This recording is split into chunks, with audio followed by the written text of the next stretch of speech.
ये कार्यक्रम सत्य घटनाओं से प्रेरित है। जिनके साथ ये घटनाएं घटी उसकी वास्तविकता उन्हीं तक सीमित है। भूत प्रेतों और असामान्य विषयों के होने पर चैनल कोई दावा नहीं करता और न ही प्रोत्साहन करता है। तन्मय रोज की तरह मेडिकल शॉप पे पहुंचा और रोज की तरह उस आदमी को देखा जो रोज उसकी मेडिकल शॉप के सामने वाली हॉस्पिटल की दीवार पे कभी ईंट हाथ में लेके मारता था तो कभी फोन पे बात करने जैसी हरकतें करता।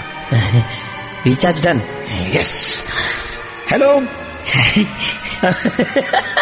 Hello hello hello hello. उसने दुकान के मालिक से पूछा, मालिक ये है कौन? सुनकर मुकेश ने उसको उस आदमी की कहानी बतानी शुरू की। ये कोई ऐसा वैसा लड़का नहीं है, इसी हॉस्पिटल की मेडिकल कॉलेज के साइकोलॉजी डिपार्टमेंट का स्टूडेंट था। कॉलेज के हॉस्टल में ना रहकर उसने अकेले ही रहने की सोची ताकि पढ़ाई लिखाई में कोई डिस्टरबेंस ना हो। वो सामने जो नीली बिल्डिंग दिख रही है ना, उसी में रहने आया था ये। और जिस कमरे में रहता था वो अब पिछले 2 सालों से बंद पड़ा है। इसने यहां आकर एक नया सिम लिया और घर का सारा जरूरी सामान लेकर जब घर पहुंचा तो रात के 8 बज चुके थे। उसने अपने फोन में सिम कार्ड लगाई और अपने गांव से ही आए हुए एक दोस्त जो हॉस्टल में रह रहा था उससे बात करते हुए कमरे से बाहर जैसे ही हॉल में गया तो फोन पे उसके दोस्त की आवाज कटने लगी और फिर फोन से नेटवर्क भी चला गया। लगभग उसी वक्त घर की बत्ती भी ऑफ हुई। मोबाइल पे टॉर्च चलाने की जब मयंक कोशिश कर रहा था तो उसके फोन पर पानी की एक बूंद गिरी। ऊपर देखा तो एक आदमी सीलिंग फैन पे बैठा हुआ था और नीचे मयंक को देखकर मुस्कुरा रहा था। मयंक चोर चोर चिल्लाता हुआ बाहर भागा। उसकी आवाज सुनकर आस पास के कुछ लोग दौड़े दौड़े आए और अंदर देखा तो अंदर वहां कोई नहीं था। मयंक स्टूडेंट तो साइकोलॉजी का था, उसे ब्रोकर और मकान मालिक के अलावा सभी ने कहा था कि इस फ्लैट में भूत प्रेत की कुछ दिक्कतें हैं। कोई भी यहां 2 दिन से ज्यादा नहीं टिक पाता। साइकोलॉजी के स्टूडेंट के लिए पैरानॉर्मल एक्टिविटीज पर रिसर्च करने के लिए यह किसी वरदान से कम नहीं था। जैसे ही सब पड़ोसी वहां से चले गए उसने तुरंत दरवाजे और खिड़कियां सभी बंद कर दी और लाइट भी लगभग तभी आई। उसने हॉल के पंखे को ऑन किया और रेगुलेटर पर एक एक करके स्पीड बढ़ाता और कम करता गया तब तक जब तक उसे तसल्ली नहीं हो गई। मयंक को याद आया कि उसने फोन कमरे में रखा हुआ है। फोन उठाया तो देखा कुछ मैसेजेस आए हुए थे। रिप्लाई करते हुए मयंक कमरे से वापस हॉल में आया कि तभी फोन का नेटवर्क गायब हुआ और तभी एक शोर की आवाज भी आई। हॉल में अंधेरा था इसलिए मयंक को कुछ दिखाई नहीं दिया कि आखिरकार गिरा क्या था। लाइट जलाई तो देखा कमरे का पंखा गिरा पड़ा है। अकेले उस पंखे को लगा पाना मयंक के लिए मुश्किल था, इसलिए उसने पंखे को उठाया और एक कोने में रख दिया, ये सोच के कि सुबह मिस्त्री को बुलाकर फिक्स करवा लेगा। पंखे को एक कोने में रखकर मयंक ने हॉल की बत्ती बुझाई और जैसे ही कमरे की ओर जाने के लिए अपना कदम बढ़ाया कि पीछे से एक आवाज आई। पीछे देखा तो पंखा अपनी जगह पर से थोड़ा आगे था। मयंक ने ध्यान ना देते हुए कमरे की ओर जाने के लिए जैसे ही दूसरा कदम आगे रखा कि फिर से जमीन पर किसी चीज के घिसने की आवाज आई। पलट के देखा तो पंखा अब अपनी जगह से थोड़ा और आगे था। मयंक की समझ में आ चुका था, इसलिए वो दौड़ता हुआ अपने कमरे की तरफ भागा और जैसे ही दरवाजा बंद किया वो पंखा खिसता हुआ आया और सीधे दरवाजे पर जोर से लगा। उस घटना के बाद पूरी रात कुछ भी नहीं हुआ और मयंक को भी 1 घंटे के बाद चैन की नींद आ गई। आंख खुली तो सुबह के 7 बजे थे। मयंक ने डरते डरते दरवाजा खोला तो देखा पंखा ठीक अपनी जगह छत पे ही लगा हुआ था। साइकोलॉजी के स्टूडेंट मयंक को लगा कि कल रात जो हुआ शायद वो उसके सबकॉन्शियस माइंड की उपज थी।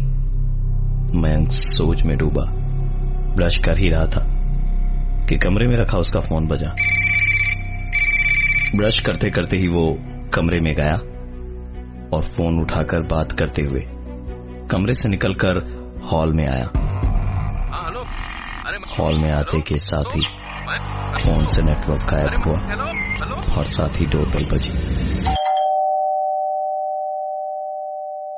दरवाजा खोला तो कोई और नहीं बल्कि वही दोस्त था जिससे अभी अभी फोन पे बात हो रही थी। उसे कमरे में ले गया मयंक और दोनों बैठकर बात कर ही रहे थे कि दोस्त उठकर बाथरूम में गया और तभी मयंक का फोन बजा।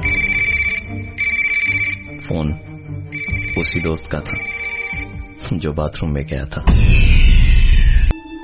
फोन उठाकर मयंक ने कहा, अबे पागल हो गया क्या, बाथरूम से क्यों फोन कर रहा है?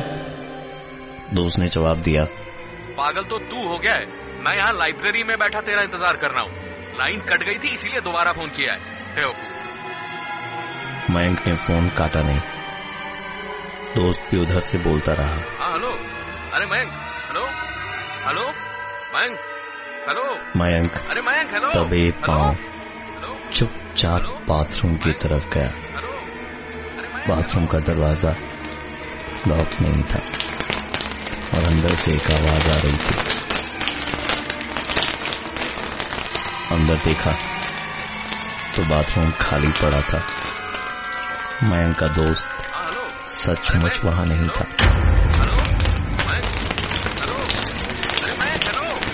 मयंक ने कांपते हुए हाथों से पानी के नल को बंद किया और पसीना पहुंचते हुए बाहर आया।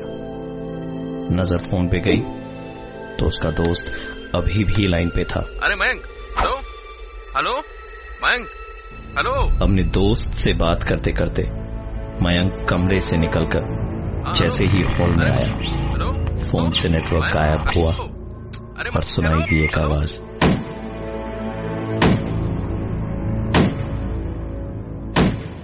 वो आवाज धीरे धीरे अंदर से बाहर की ओर जा रही थी। मयंक ने अपने घर का दरवाजा खोल के देखा तो आवाज एक एक सीढ़ी से आ रही थी और ऐसा लग रहा था जैसे कोई ऊपर जा रहा हो। छत पर लगा ताला खोल के मयंक छत पे गया तो देखा एक मजदूर छत पे बने मोबाइल टावर पे चढ़ा काम कर रहा था। मयंक ने ऊपर उसे देखते हुए चिल्ला के पूछा, भैया आप छत पे कैसे आए? यहाँ तो ताला लगा हुआ था।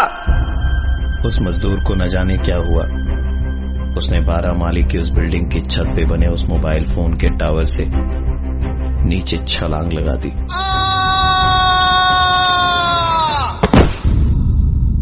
मयंक दौड़ के रेलिंग तक गया और नीचे देखा, वहां कुछ भी नहीं था, ना कोई लाश ना खून। मयंक भाग के नीचे पहुंचा पर वहां भी उस आदमी का कोई नामो निशान नहीं था। इससे पहले कि मयंक अब तक हुए हादसों से अपना होश संभाल पाता कि उसके सिर पर आकर कुछ गिरा। सर में हाथ लगा के देखा तो खून ही खून बह रहा था। तुरंत ही आंखों के आगे अंधेरा सा छाने लगा। ऊपर सर उठा के देखा तो धुंधला सा वही मजदूर छत पे मुस्कुराता हुआ मयंक को दिखाई दिया और उसका हाथ पकड़ के जोर से उसने खींचा। आसपास हॉस्पिटल में उस वक्त मौजूद सभी ने देखा कि मयंक अपने आप चिल्लाता हुआ खाली बेड से नीचे गिर गया और जोर जोर से चीखने चिल्लाने लगा। छोड़ छोड़।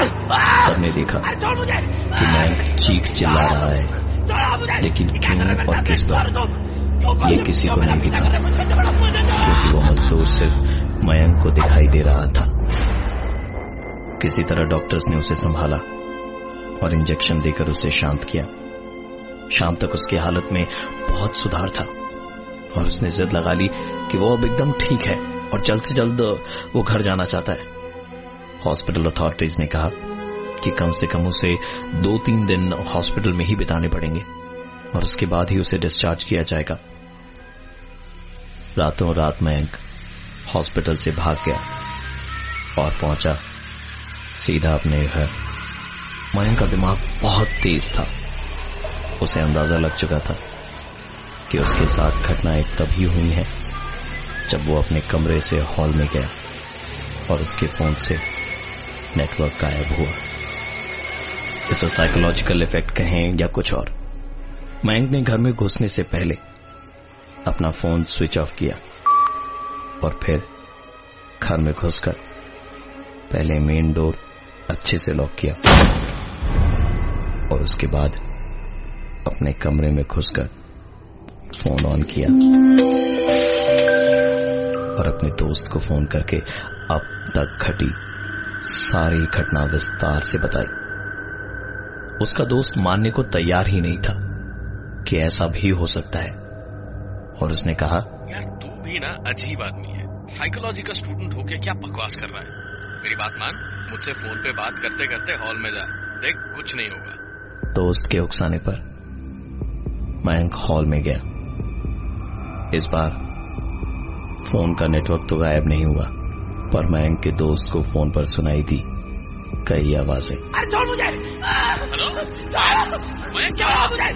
मयंक तू ठीक है? छोड़। अरे छोड़ मुझे। अरे मयंक तू ठीक है? छोड़ तुम। क्यों मेरा पीछा कर रहे हो? मुझे छोड़ो, मुझे छोड़ो। दौड़ा दौड़ा उसका दोस्त मयंक के घर पे आया तो दरवाजा बंद था। काफी देर तक घंटी बजाने के बाद भी जब उसने दरवाजा नहीं खोला तो सोसाइटी के लोगों के साथ मिलकर दरवाजे को तोड़वाया गया। मयंक जमीन पर बेहोश पड़ा था और घर की दीवार पर लिखा था, यहां दोबारा मत आना। उस दिन के बाद से यह लड़का पागल हो गया है। कोई नहीं जानता कि उस रात उस हॉल में मयंक के साथ क्या हुआ था, लेकिन इतना सब जरूर जानते हैं कि टॉप फ्लोर का वो घर जहां मयंक रहता था, पहले वहां कुछ मजदूर रह रहे थे जो घर की छत पर मोबाइल कंपनी का टावर लगा रहे थे। उस काम के दौरान ही एक मजदूर की टावर से गिर के मौत हुई थी और तब से लोगों ने उसके वहां होने के एहसास को महसूस किया है। लगता है नेटवर्क फिर से चला गया। अरे hello hello, The number you have dialed is not in service at this time.